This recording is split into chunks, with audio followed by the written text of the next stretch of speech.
Hello, everybody. Welcome to tonight's OpenValue meetup. Super excited to welcome you all, both at home and in the office, of course. And even more because I can imagine that you were doubting about having a barbecue or enjoying the late night sun, but you actually chose to be here. And personally, I think you made a great choice because we have a great menu for you tonight. Before we go there, for the people at home, thank you so much for joining. If you have, during one of the sessions, if you have any questions, just ask them in the chat. And at the end of the talk, I will be sure to ask the speaker your question and be sure to answer it. All right, then without further ado, we are going to the first speaker. He's going to talk about reactive Java microservices on Kubernetes. I'm personally very, very excited for this talk because I love the idea that there is a mind shift going on, that we're going more and more into the reactive applications. And I would love to know more about how we can do that on the backend side. So that's great. A big applause for our first speaker, Deepu. Yeah, I'm going to take a seat. I messed up my back a few days ago. Cool. Yeah, first of all, thanks for everyone who came. I know it's a good day, so it's a difficult choice. And thanks for everyone who is tuning in live. So today I'm going to talk about building Java reactive microservices and on Kubernetes with Spring and JHipster. So a little bit about me for those of you who don't know me. So my name is Deepu K Sasidharan. I'm the co-lead of JHipster. I'm also a Java champion. I'm a huge open source guy. I have created a bunch of open source projects. Apart from JHipster, I also made a Kubernetes dashboard in Rust, JDL Studio, and a few other stuff. I'm an open source aficionado, polyglot developer. Currently, mostly I work with Java, JavaScript, Rust, and Go. Also into Kubernetes and the DevOps stuff. I work at Okta as a DevOps developer advocate. I also write blogs on my website. I have write books and stuff, conference talks, stuff like that. Basically, developer advocate things. So that's about me. So does everyone here know what reactive is? Else I can just make that part short and then go, or maybe for the sake of people joining in, if somebody doesn't know. So reactive is nothing but handling huge streams of data, or handling asynchronous data streams, which are nothing but events sequenced in time. So that's about it. So whereas in your traditional MVC kind of architecture, you handle synchronous data. Every request is asynchronous. In a reactive model, you are working with event loops and stuff. Everything is asynchronous, and you basically handle events ordered in time. So like any other paradigm, reactive also comes with its own pros and cons.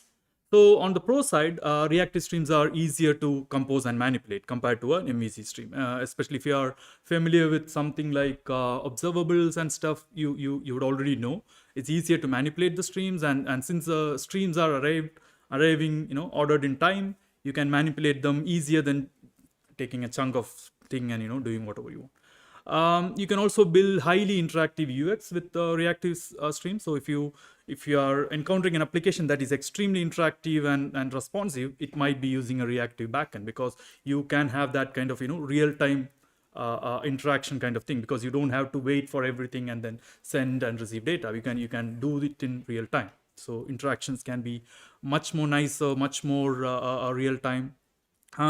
Reactive programming can also help you to avoid callback hell, which we are probably used to. If you come from Node.js world, you are probably used to that. Even in Java world, we don't do a lot of callbacks and stuff because we don't have callbacks.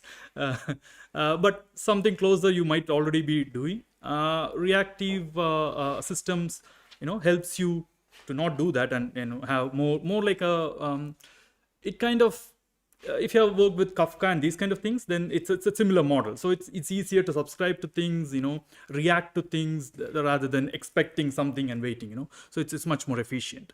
Async programming, yeah. So that part, of course, it's much more easier with the reactive system. They're also ideal for APIs that need to transmit large amount of data. So of course, for a traditional, MVC app, a CRUD app, for example, like a normal CRUD app, of course, reactive is not going to be efficient, or it's not going to give you any benefit. But if you're building an API or a system that is going to handle, say for example, video processing, you're going to take in huge video files, you're going to or stream video files, audio files, or say log processing, like huge files of logs, for example, or audio, whatever, huge data sets. If you have those, then reactive systems can really really make it easier for you to manipulate them and build interactive systems with them, and also to handle them much more efficiently than like a traditional system. So when you have huge data sets, then you really start seeing benefits of reactive. Especially with reactive, you can have, okay, I'll come to that. But of course, there is also a lot of downsides. It's way more complex than your traditional MVC architecture, right? It's way more complex to learn, way more complex to write, complex to maintain. They're also more memory intensive because of the event loop and stuff. So if you're running in a memory constrained environment, then probably not ideal. They're generally harder to debug because they are asynchronous systems, distributed sometimes, reactive, so they're harder to debug than their imperative counterparts. And the ecosystem is still not very mature. That's a very important point, especially for Java, because I think most of us we also go to Java because of the ecosystem, which is extremely mature. You know that things are battle tested. You can use that, for example, if you go to Hibernate kind of thing, okay, this is battle tested. I can trust this. So very mature ecosystem. Whereas for the reactive side, it's still not there. It's quite new. So you are not going to find mature libraries that easily. You're not going to get help on say forums or Stack Overflow that easily. So it comes with all that trade-off. Of course, on the Java world, there are three main ways to do reactive programming. There is the Java Flow API, I think introduced in Java 9. So it provides all the necessary interfaces and a very simple implementation. So if you're just doing a little bit of reactive in your application, maybe one API, two APIs, or something like that, maybe this is enough. You can get away with a Java Flow API without having to use a library. But if you start doing anything more serious or bigger applications with more APIs or complex use cases, then of course you would have to go to a third-party libraries. And two very popular ones in the Java world are reactive extensions and Project Reactor. So reactive extensions have similar libraries in many other languages. For example, for the Java world, we have RxJava. And if you are in a microservice kind of setup where you have applications written in many different languages, then this might be nicer, because then you would have similar APIs across your languages. So because there is also RxJS, for example, and you will find equivalent in Go and Python or whatever. So it will be easier for you to use something which has very similar API. So the learning curve will be much less. If you're working across multiple applications written in different languages, it will be easier for you to understand, debug, or whatever. And finally, there is Project Reactor, which is what Spring also uses. It is this is what I'll also be using, because JHipster uses Spring, and so we use Project Reactor indirectly. So both Reactive Extension and Project Reactor are quite good. You cannot go wrong with either. They have slightly similar-ish kind of APIs. You have the concept of monos and flux. So mono is events which are defined, so 0 or 1. That's it. So you either have something or not. Whereas flux is 0 to n. It's undefined streams. So basically streaming data. So mono is more like they are not going to give you any benefit over your traditional MVC. Apart from maybe number of requests per minute or something like that. Those kind of metrics may be higher on a reactive side because of the event loop and stuff. You might be able to handle more requests per second. Other than that, mono is not going to give you a lot of benefit. Flux, on the other hand, is ideal for streaming data. And if you have those kind of data that we discussed earlier, then then both the projects have nice APIs with for example, Java has APIs with which you can just work on your stream. Like for example, map it, flat map it, or whatever. All these kind of manipulations. They provide APIs out of the box, makes it easy.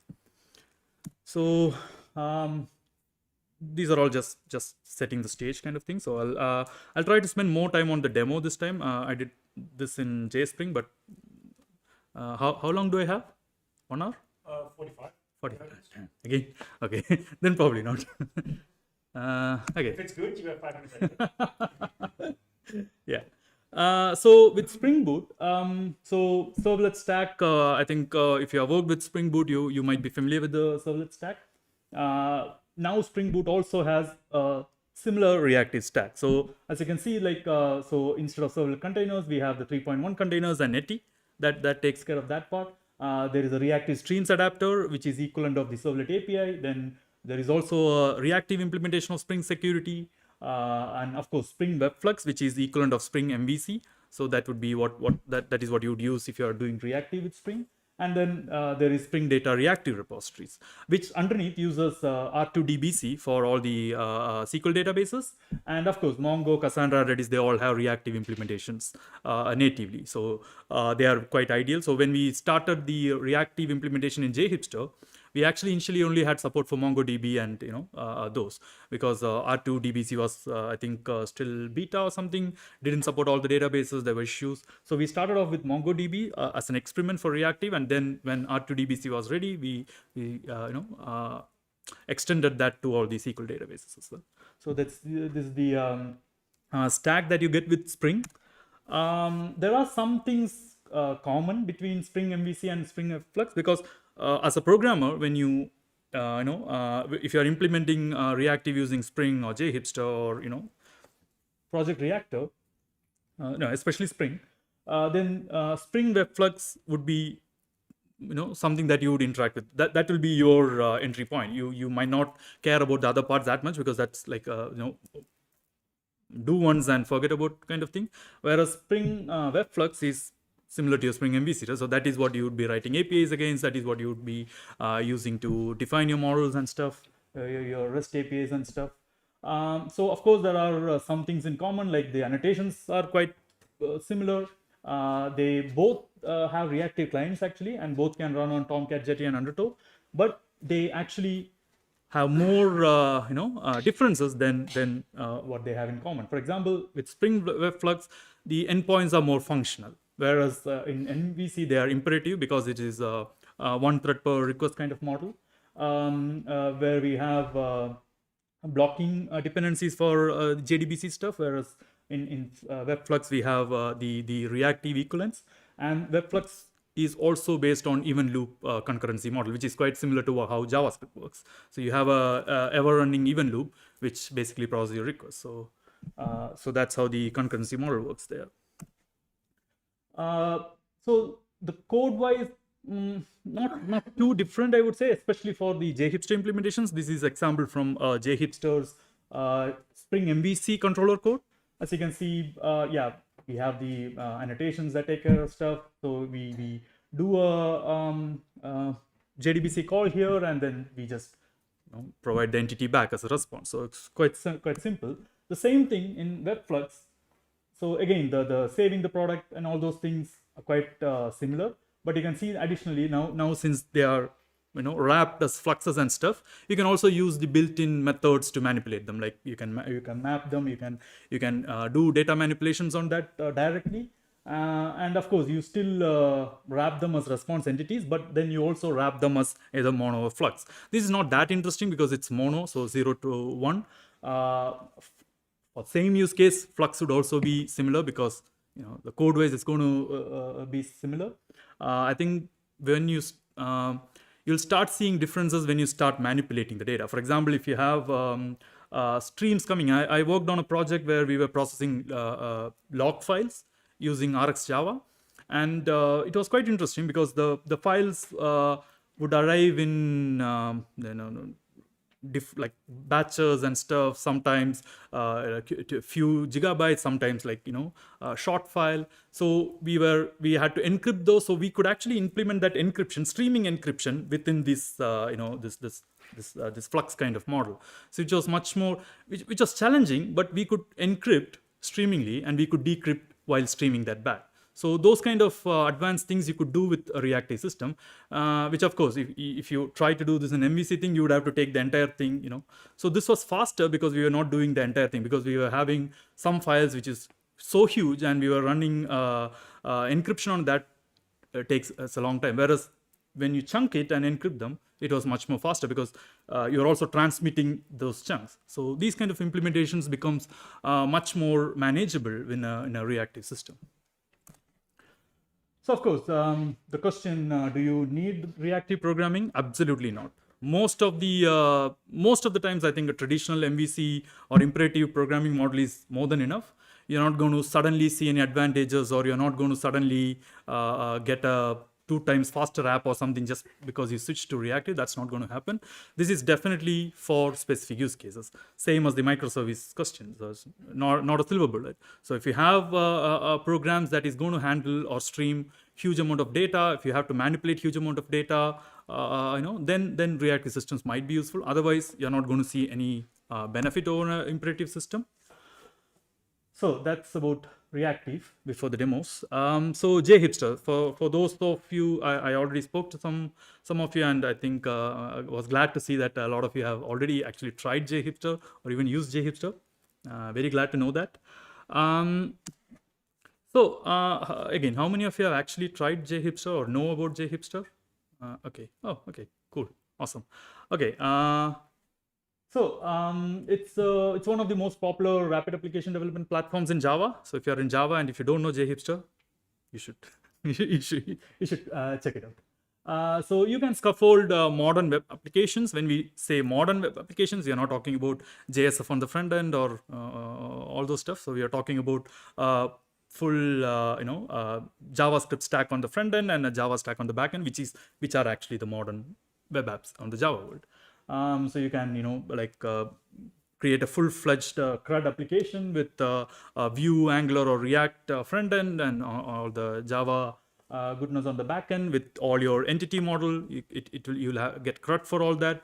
Other bells and whistles like your admin screens, Swagger integrations, or health metrics, and actuator endpoint screens, and all those bells and whistles. JHipster can also do more than just CRUD. It can, for example, you can generate CI/CD for your app. You can deploy to cloud with JHipster. You can generate Kubernetes configuration for your app, Docker Compose, blah, blah, blah. So a lot of other stuff. Quite popular. It can be used as a CLI. It's a Node.js project, so JavaScript project.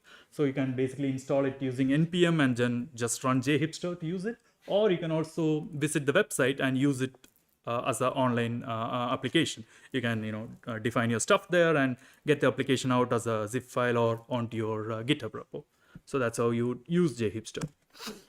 You might ask why JHipster? Because compared to many similar projects, JHipster is more developer experience oriented. So since all of us who developed it were also developers and we were using it, we focus more on making that experience nice. So everything works out of the box. You have a nice CLI to do stuff. Whatever is set up works based on whatever is the current trend, for example, on the front end world or back end world. Use the latest and greatest all the time, and these kind of things. Of course, we also try to generate production code quality code. So this is an example from one of the generated applications, Sonar rating. So you can see it has quite good rating there.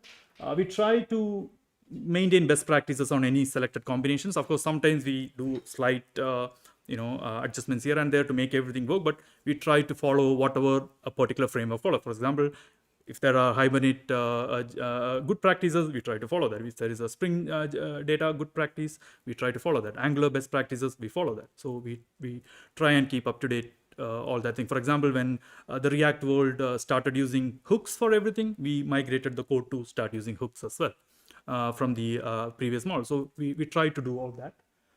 And of course, security, and ideally you could just create a project and start doing a UI and business logic. So that's the idea. So JHipster started off as a web app development platform, but then we started doing microservices, which became far more complex. So JHipster can actually create a few microservice architecture. For example, today this is the architecture that I'm going to use. So this one will have a few microservices with a registry. Registry is nothing but a Eureka server combined with Spring Cloud config. So you get all the service discovery and stuff from Eureka, and you get Spring Cloud config for shared configuration, and Spring Cloud also helps with being the gateway and passing on the security tokens and these kind of things. Another architecture you can do is instead of JHipster registry, you can use HashiCorp console.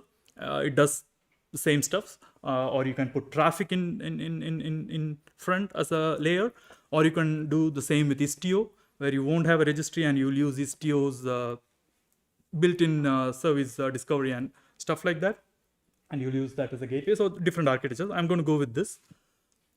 One of the important thing in this architecture is Spring Cloud Gateway. So actually, I'm also going to show OIDC with this example.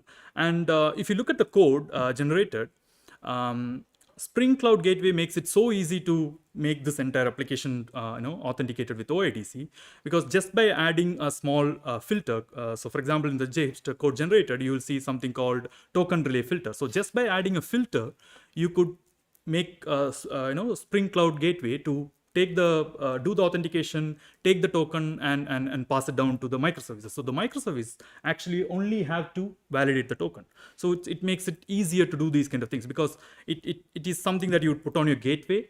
And so with this, you can do, say, for example, authentication you can handle. You can maybe do rate limiting kind of things. So there are a lot more you can do with this. So Spring Cloud Gateway is an integral part of this architecture.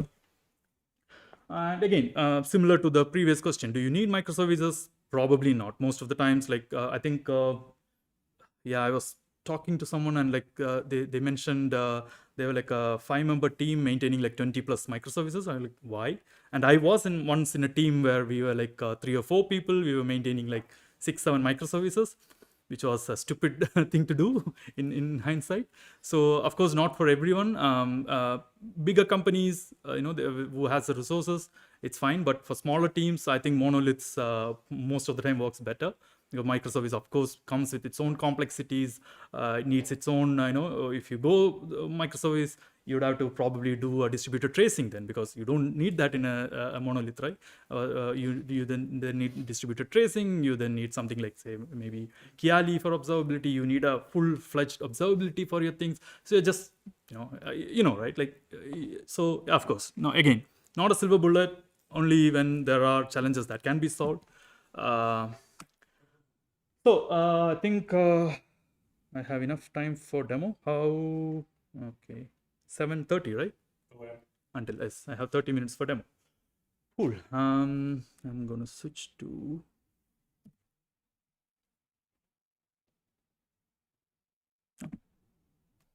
Yeah. Okay. I already have the cluster. For example, you need a Kubernetes cluster for the demo. So I already created the cluster so that I don't have to spend time. So if you want to try this out, then these are the commands I use to create the cluster. So I have a cluster with nodes and everything. Where are my nodes? Yeah, so I have 4 nodes. So this is the cluster that I have to be using. And I'm going to use JDL for this. Should I make it bigger? Is it visible? The font? Yeah, fine. Cool. Now a bit bigger. Bigger, okay.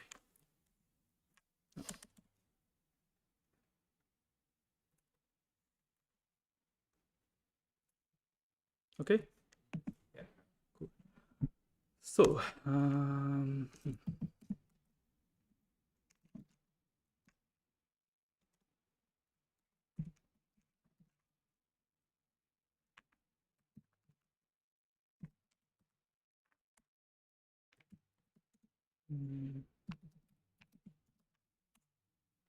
yeah, I'm going to download I'm going to download a JDL file that I already have. I'm going to use that. Yes.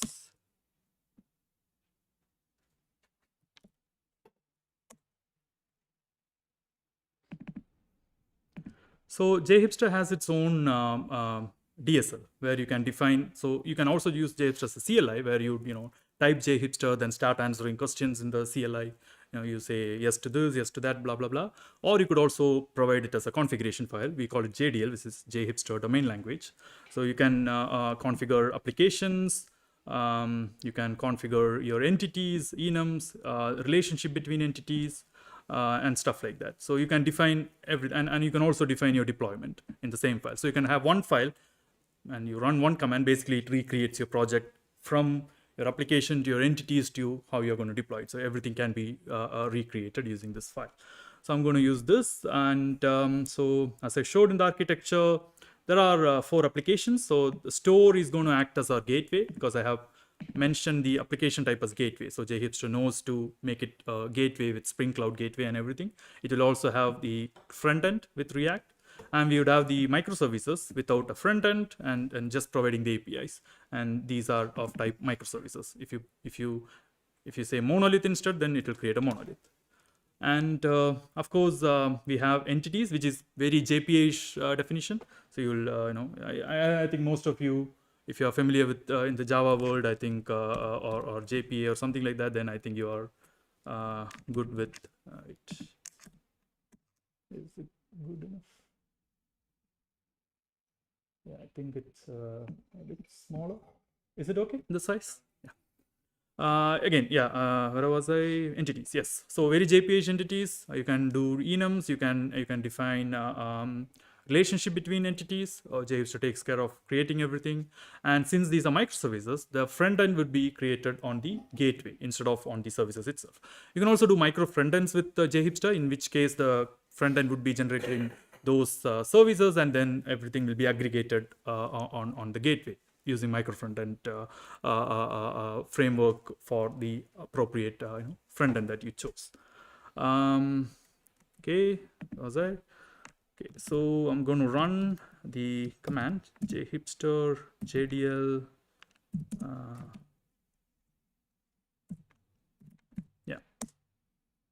So this is going to create everything. So this is basically generating each application, scaffolding each of those applications with their entities and stuff, then running the commands needed. For example, running npm install on the gateway application for npm to download the world, since we have a front end stuff. And it's going to take a minute or something. The funny thing is the npm install takes most of the time in this process. I think it's like takes 90% of the time. Everything else is fast, so we have to wait for npm install. So if you look at the generated code, you would see them organized in folders for each application. So we have our store application, and if you go to src, you can find the Java source as well as the JavaScript client source. So this one is a React app on the front end, and we have the traditional, not traditional, reactive, because in the JDL we also said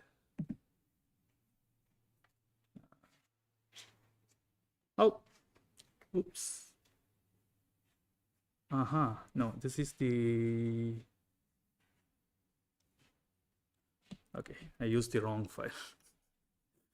It's JHipster, so you can regenerate it. Yeah, I can just regenerate it. So I'm gonna do that, but that means I'm gonna waste some time.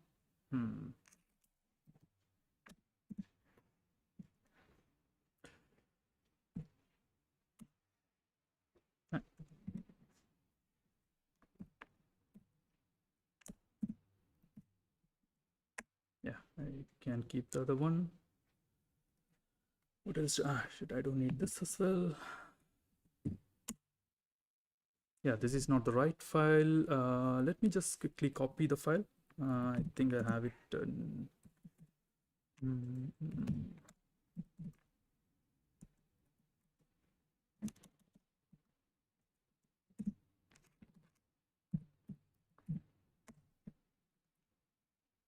sorry, this was the right file because the other one was using Istio.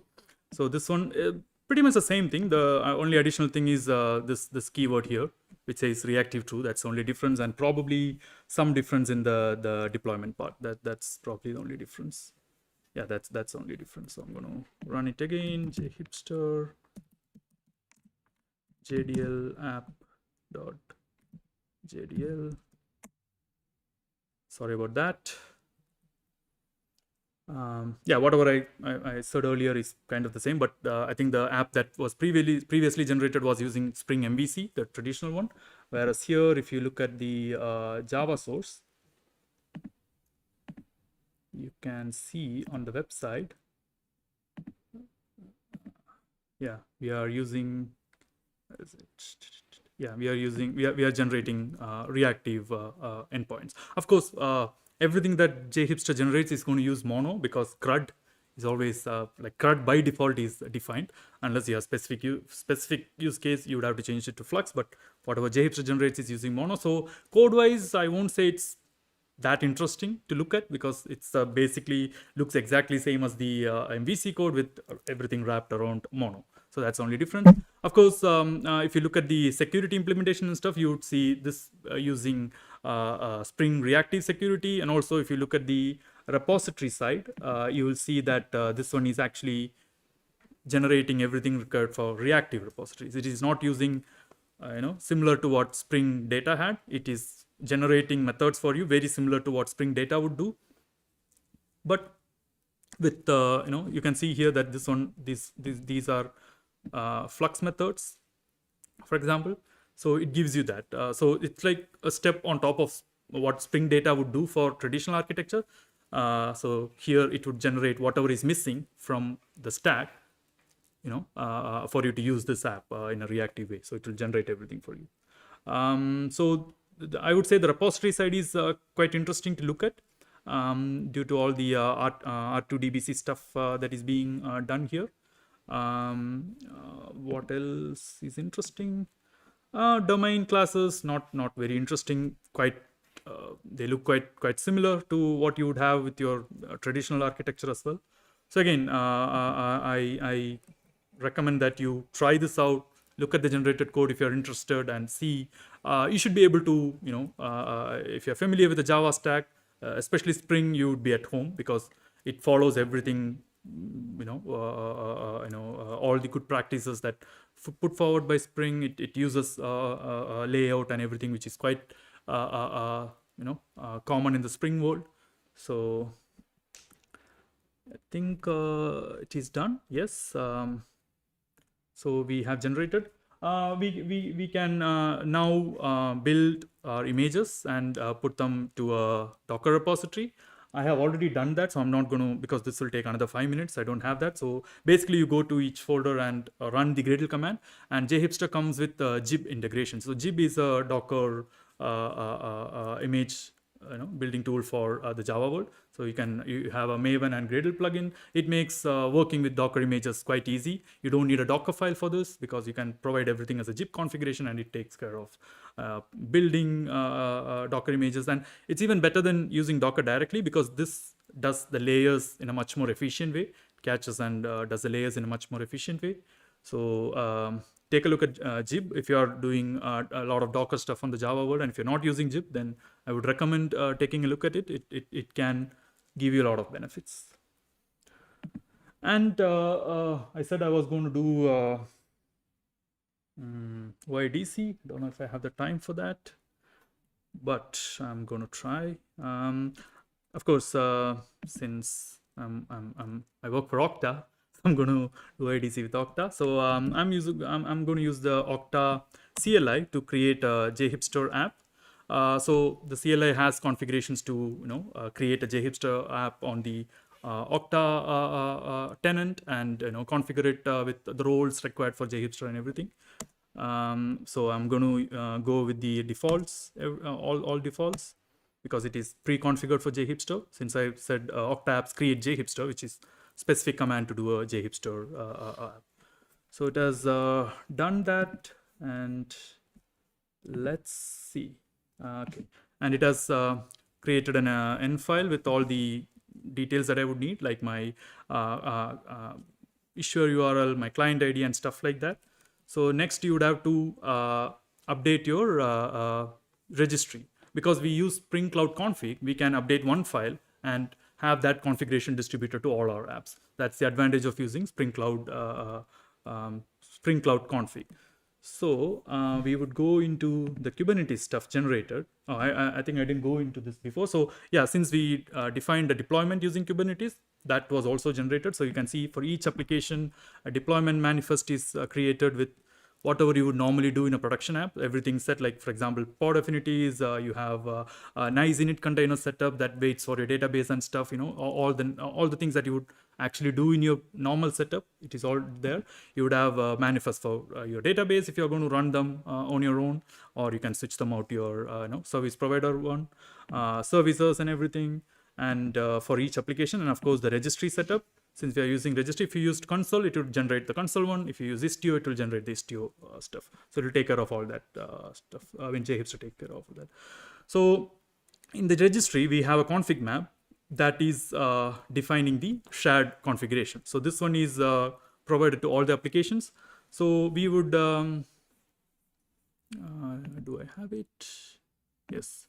So we will add the OIDC configuration here.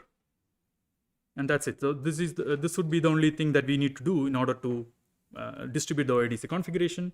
So I'm going to copy everything from here.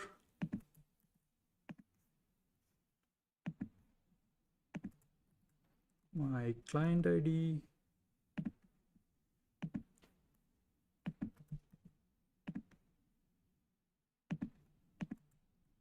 And my client secret.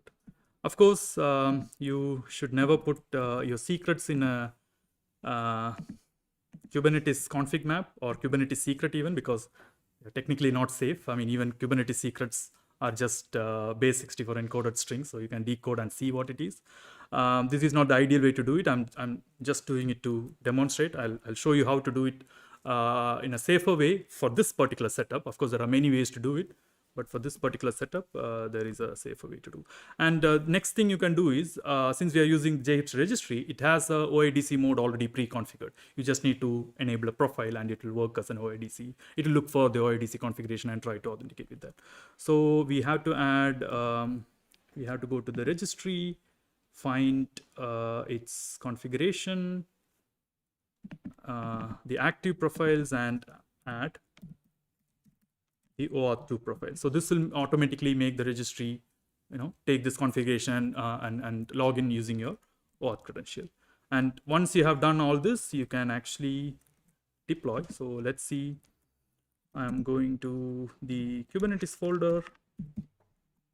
Again, there is a handy script here, which is nothing but a bunch of kubectl applies. You can also do it manually, but yeah, if you can script it manually, right? And of course, it also provides customize and scaffold configurations. If you're using customize or scaffold with Kubernetes for changing your variables or changing your configuration, then of course you have that already. You can just put in the configuration. There are files, a customization file generated and scaffold file generated. So you can start adding stuff there and manipulate the generated one without having to touch the files if you prefer doing it that way. So let's apply the kubectl file and let's watch our pods. I'm going to watch only the JHipster namespace here. So you can see the deployments have already started. So next, while the deployments are happening, let's, yeah, this is what we did. So the secrets part, right? So you never put your secrets in Kubernetes file, right? And natively, there is no way in Kubernetes to actually do this securely because Kubernetes secrets are not actually safe. You can decode them and see them, right? So ideal way for this particular setup, since we are using Spring Cloud config, we can actually use the encrypt decrypt endpoint provided by Spring Cloud config. So these APIs, so you need to, of course, again, this is not the safest, I would say, because for this to work, you have to provide an encrypt key, which is nothing but a UUID base 64 encoded. So you would put the encrypt key as a Kubernetes secret, and then you would pass that down to the registry. and the registry would use that encrypt key to encrypt, decrypt, whatever you provide in the UI. And once you have so you would run the application with the plain text secret like I did now once, and then you would use the UI to encrypt or decrypt your keys. And once you have that, then you can actually go back here and you can replace this with the ciphered value, with the keyword cipher on the front. You would replace this, and registry automatically, whenever it encounters any configuration with the that starts with the keyword cipher, it will try to decode it using the encrypt key. So this is slightly more secure than putting plain text stuff here, but still not the most secure thing, because your encrypt key is still a Kubernetes secret which can be decoded. So someone can take your encrypt key and decode this stuff. So still a possibility. So ideal would be to use a service like Vault. Or Kubernetes seal secrets is another good way to do this. So these would be ideal way to secure secrets on Kubernetes manifest, especially if you're going to put this in a repo or something, right? And I would never recommend what I did here. I just did this for the demo purpose because that is going to take more time. This has all chances of accidentally getting into a Git repo, right? So look into Kubernetes seal secrets, which is quite nice. But ideally, if you're on particular cloud, you could use their key management service. AWS, all of them have some sort of secret management solution, so you can use them, and most of them are quite well integrated with the Kubernetes service they provide, so they kind of work nicely. So that would be what I recommend. So let's see if our deployment is done, and I have 2 minutes. Yes, so everything is running here. I'm going to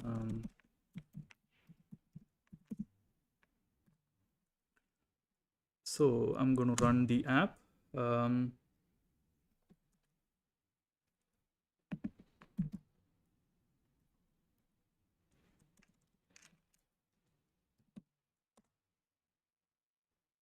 So we have our gateway application. Let's sign in using Okta.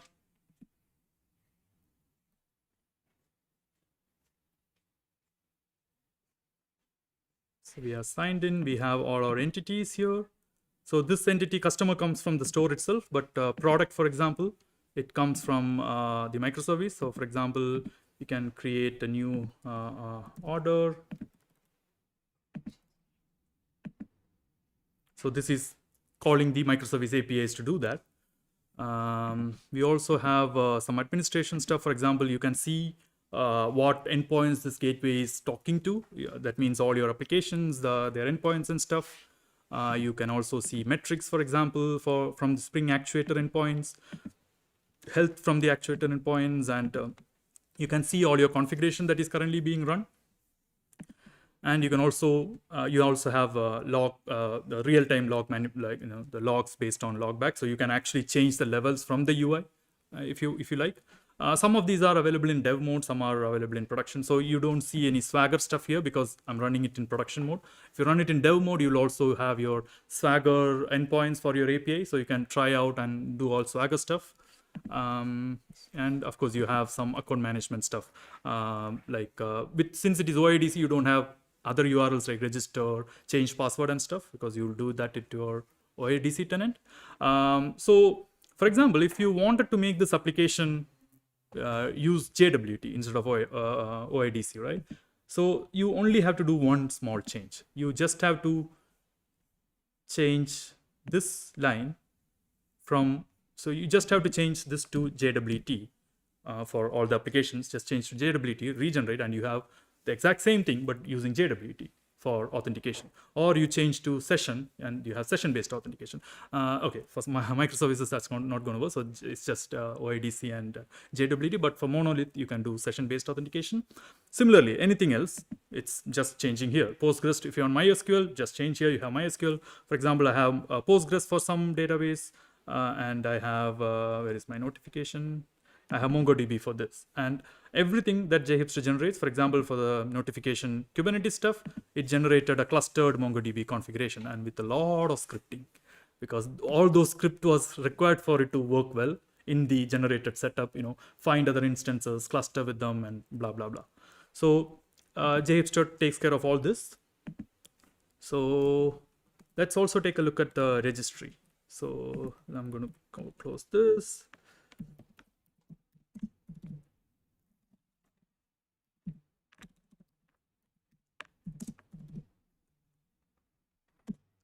So the registry is running in 8761.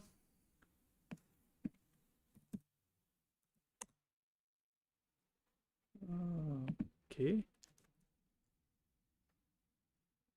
What did I do? 8761. So yeah, the registry again, it automatically signs in using your OAuth credential because I just logged in using my OAuth credentials, and you will see a small dashboard with stuff. You have your Eureka instances. You'll see how many instances are running per application and stuff. History of registrations and deregistrations in the registry, your replica related stuff, your cloud config. This is where you can actually change config here, and it will be if you change the configuration in this UI, it will be actually refreshed in the applications. And this is the encryption that I spoke about. So once you have the encrypt key set up, then you can put any secret here. You can encrypt them and also decrypt them here, and put them back. So this is slightly nicer. You have so you'll basically put it with this particular keyword cipher. So that's how that's what I explained earlier. You have SSH stuff. If you have SSH configured, then you have those here. So that's basically about it. Think I went through everything. Additional resources. These are some of the blogs that we have on the Okta developer blog related to this. For example, there is a really good one from Matt where he explains in much more detail how to do the secrets in Kubernetes properly and stuff. There is a blog about how using Spring Vault, which has a nice Spring Vault integration for Spring, which you can also use to secure your stuff. The video is similar, but with Istio. So if you are interested in that, you can check that out.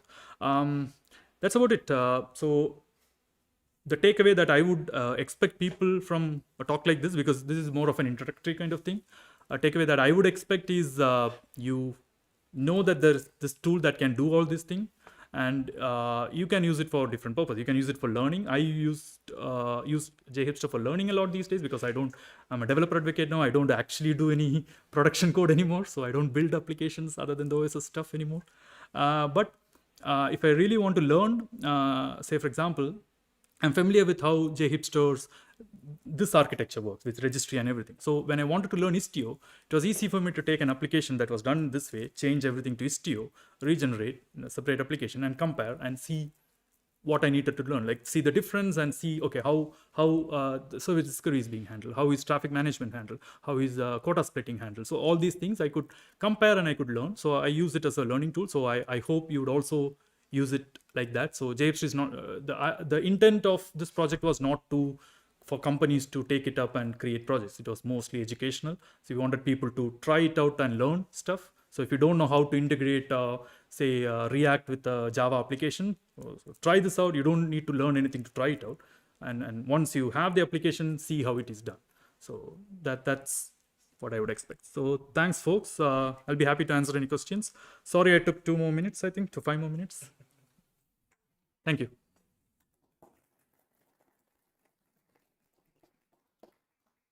Oh, and that was the UI I used for Kubernetes was K-Dash. That is what the dashboard that I built. It is in Rust. So somebody was asking me about that. Questions from the room here? No? Nice. Either I explained really well or it was really not interesting. I have a question Wait, about I have a microphone. I have a question about you told about micro frontends. Yeah. Which, but are they already part of JHipster? Yeah. Because It's quite recent. yeah, I cannot you mean like- find that you can choose it from, for example, JHipster Online. Not from JHipster Online, because JHipster Online actually is not kept up to date with the CLI, because everything happens in the CLI, and the UI on JHipster Online is a separate thing that you have to update. So it doesn't move as fast as the CLI. So yeah, if you want to try the new stuff, then I would say CLI, because it takes few months, and whenever people get time to update it, it's a bigger process. So yeah, so you can try it with JDL or using the CLI directly. It's quite new. I won't say it's production ready. It's still kind of experimental, like Reactive, which is also quite experimental. There are rough edges. But yeah, it kind of does what it promises to do with federation on the front end with Webpack and stuff. So if you want to see how it's there, but I don't know if it would be production ready or not. Again, depends on if you really want to do micro frontends today, which is also quite immature technology, right? So if you are doing today, then, and if you do it by hand, probably you'll end up doing the exact same thing, and then you can decide if it is production ready or not. So Okay. Thank you. thank you. Oh, do you have a question? Yeah, perfect. No, go ahead. Quarkus and Micronaut already included in the JHipster? Not As in an the alternative? core, but there are, so JHipster has the extension mechanism called blueprints, which provide additional functionality. Like for example, if you want to do exact same thing in Kotlin instead of Java, then there is JHipster Kotlin, which is an extension that does that. Similarly, there is JHipster Micronaut and JHipster Quarkus, both at different stages of development. I won't say they are as featureful as the base JHipster, because some combination might not be working in that. But if you just want to have Micronaut or Quarkus instead of Spring Boot, yes, there is an option. So basic stuff is all there, but if you look for some specific combination, it might not work there. But yeah, the basic stuff is there. Basic CRUD applications and basic microservices you can build already using them. I will have a look. Thanks. Any more questions? No? Then a warm applause. Thank you. Right, amazing. Thank you so much for the first talk. It was very interesting, and I love the bridge from you saying that we could really use this for a learning tool. In the second talk, we're going to look how we can improve the onboarding of developers. So that's also all about learning, right? So maybe we'll see it back. For now, we have a short break. Let's meet each other at 10 minutes before 8.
Hello, everybody. We're back again after a short break. Now the second round is coming up. For the second round, we have a little bit of a hybrid situation going on.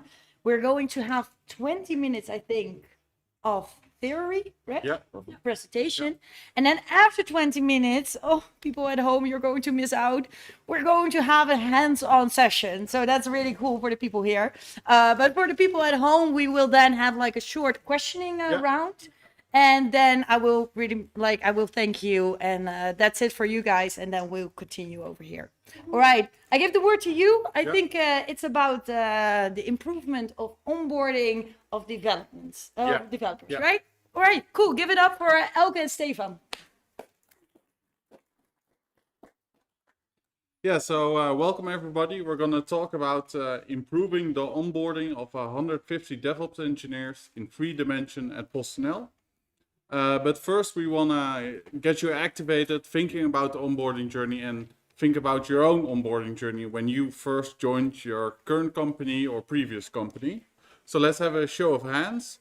And who received an itinerary for their first day? So you knew what to expect the first day. Okay, see a couple of people, but not everyone. So that's interesting. And who built a connection with their team in the first week that really felt, okay, I know everyone, right? I see the same people sometimes, but also others. And then finally, who was on call within 2 months? I see 2 people, so not everyone. Well, this is what we're going to talk about the next 20 minutes. But first, let's introduce ourselves. I'm Steffan Norberhuis, a freelance AWS and DevOps consultant. And the last year, I've been working with PostNL to improve their way of working. And my name is Elke Salzmann, and I started last year as an IT trainee at PostNL.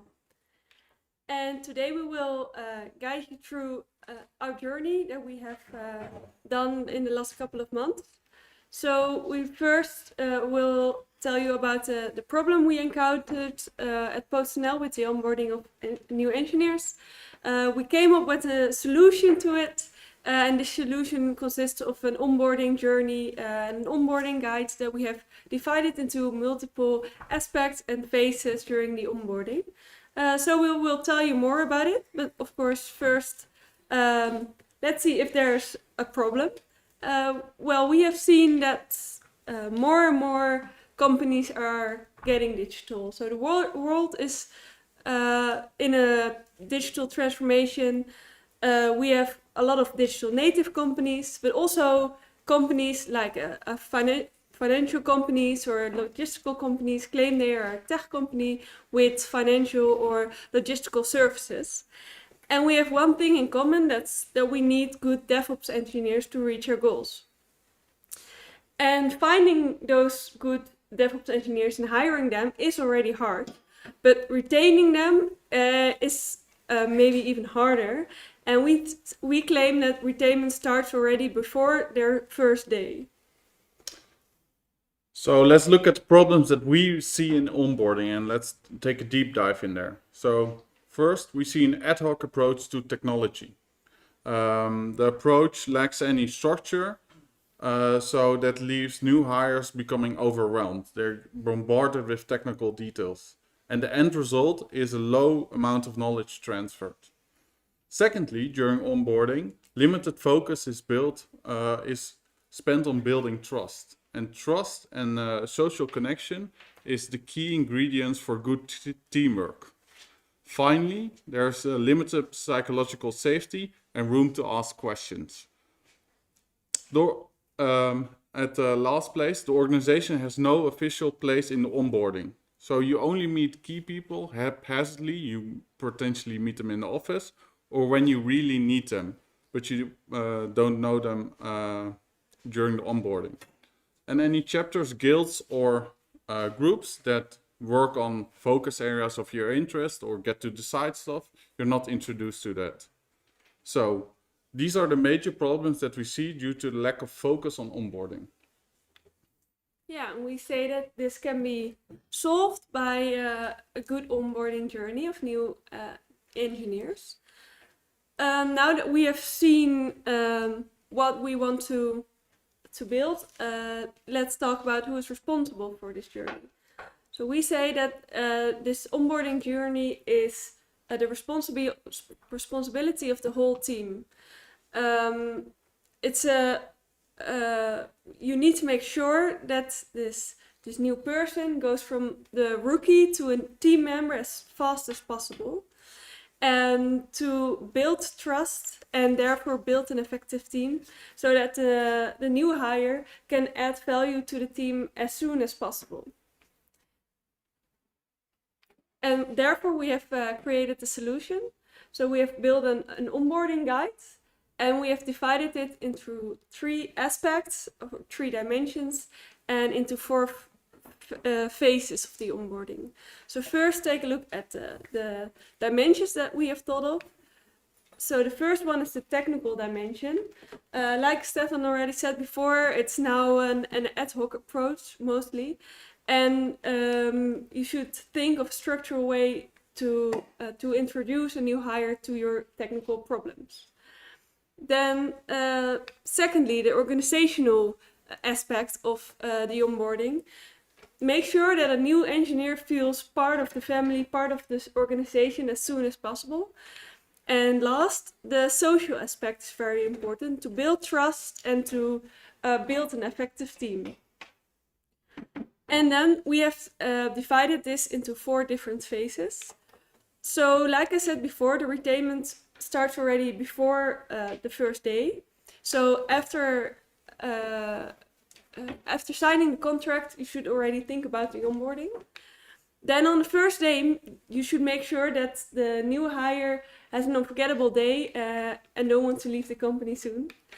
And in the first week, he or she can maybe already add value, write the first lines of code. And within 1 month, somebody should really feel part of the team, really feel part of the organization, and already can work independently. So in all of these phases and all of these dimensions, you should think about actions that you want to take at that point of time. Yeah, so we built a full onboarding guide that we presented to all the teams within PostNL. And we're going to give you some highlights and examples of the key milestones that we thought of to give you an idea of what you can do. So before the first day, what we emphasize is to send an email with the itinerary of the first day. So who will pick them up and how to reach them in case if the car breaks down or your train is delayed, you already know, hey, I can contact this person to let them know I'll be late. Include an itinerary of the full day. So someone knows what he will do in the morning, what his afternoon will look like. So he has an idea of the first day and don't have any anxiety. Then you can include lunch plans and lunch options around the office and a dress code. It might be something that you know implicitly, but it is nice to know there is a dress code or there's none. Then on the first day, we really emphasize a team lunch. This should be a get-together to celebrate the new arrival with the whole team. Sharing food is an Asian tradition. We just did it. And it's a great method to spend time with everyone. Because usually during the first day, you spend a lot of time with a couple of individuals, but not with the rest of the team. So this is a great way to start building connection. And if you're doing a co-located or remote, try to have this event where you celebrate the new arrival, because it is a celebration. Then in week 1, we emphasize technical, in the technical dimension, we emphasize pair programming into production. This has 2 elements. Pair programming is a great way to transfer knowledge. You sit together, you can explain immediately all the stuff, but also it is, you're not alone. The new hire doesn't sit alone, has his own problem, say, oh yeah, I have to fix this. No, you're in there together, so this generates team feeling. Lastly, get it into production. So the new hire sees every step of the value delivery. Building, testing, releasing, he or she knows how to deliver value. Then after the first month, put the new hire on call. It shows trust that you have in them to be responsible for the system. but it also encourages you to really start building this trust, to teach, to allow them to be on call. It also has, they are now part of bearing the burden of the team, being on the on-call shift. You can start on call during work hours and then shift to outside office hours. These are some examples that you can use to build your own onboarding journey. Yeah, now that we have seen the guides that we have developed, let's talk about who is responsible for this execution. So, well, like I said before, it is a team responsibility, but two people can have a more important role, in particularly in this onboarding process. First of all, of course, the new hire itself. And secondly, there can be an important role for the newest developer of the team that's already working within the team. But let's start with the new hire. So the new engineer has now gained some experience within the first month, and it's time to now listen to the new engineer and to learn from him or her. He or she can already make some suggestions for improvements. This can either be on the onboarding or on the technical documentation, for example, or the way of working. And this makes the rookie now actually part of the team. So, like we said before, it builds trust that you are relying on the new engineer, and you build an effective team. So, and as a side effect, this also improves the onboarding every step of every time somebody new is introduced to the team. Then another part is that the new hire can improve the documentation. So this also makes the new team member part of the team and an independent team member, and transfers him or her from a listener to a leader, and he or she can already add value to the team. And this can again either be technical documentation, which is not incomplete or not clear yet, or can be the onboarding documentation. Then now take a look at the second person that I mentioned, the newest developer. He or she can be already within the team for a few months, but this newest developer has the most recent experience in onboarding, so the best insights in what to improve and what not. And by making him or her in charge, it's also becoming a more independent team member of the team, and he or she can implement the improvements that the newest developer saw. And another important point that we would like to mention is that let the newest developer explain the architecture of the application. This way you challenge the newest engineer whether the architecture is clear to him or her, or that the documentation maybe should be improved for this. If it's not, then they both can go to the more senior developer to ask for explanation on the architecture. So even though it's a team responsibility, the onboarding can also be a learning experience for these two newest members of the team. So now we've introduced the onboarding journey and how we thought about it in PostNL. We're now starting to automate it and deliver it to all the teams. So what we've done is to create a Slack app that is actually responsible for administrating team membership. And in the future, this will be done by anyone in the team. But when you now join a Slack channel, this Slack app will see, hey, you're joining that team. And it will start your onboarding journey. So it will say, hey, you're welcome to the team, and you can start your journey. So the first step is to get access to all systems. So it will see, hey, have you set up access to GitHub? In the future, it will be single sign-on, but now it can already do it automatically. It will also guide you through any onboarding meeting. So it will ask you, have you set up meetings to get the C4 model explained in your architecture and all that stuff, we're adding it. It will also set up any key set up any meetings between key people. Currently, it's your own responsibility, but we can add all these events like, have you met the PO for the product owner for the mission and the roadmap? Have you met the CTO? And etc. etc. And this will guide you through the whole onboarding journey. And at the end of the onboarding journey, it will ask you, do you have any more recommendations? So if you want to read the full guide, we've written it and it's available at norberhuis.nl/onboarding and engineer. Yeah, now we have come to the end of the presentation.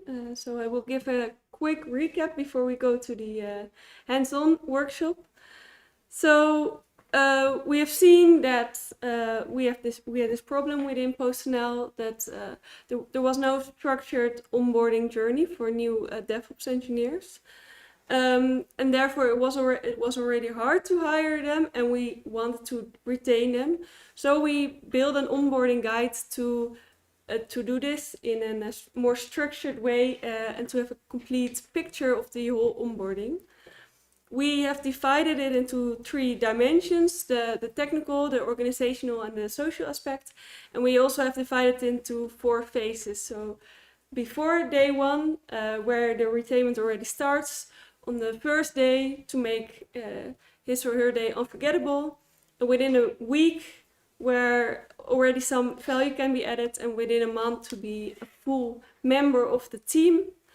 And so I would say start investing in your onboarding journey and make the first day of your new hires unforgettable.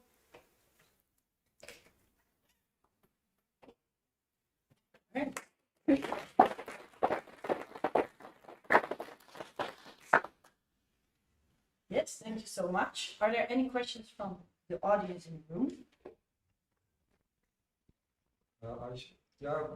In our journey, we don't have really a strong journey, maybe, but a lot of time. How do you look at how to learn the code for the developers? Because a lot of times, I think it's good to not only to do pair programming, but also that they start doing the creating tests in the beginning instead of directly into the code and start exploring the functionality. Is that also in your view?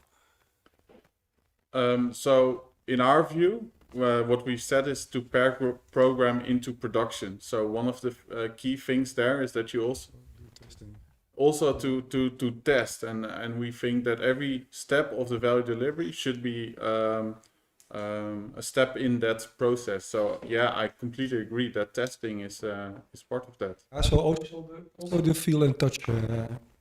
What is feel and touch? Yeah, creating tests, doing the code, creating the tests, doing the deployment yourself, etc.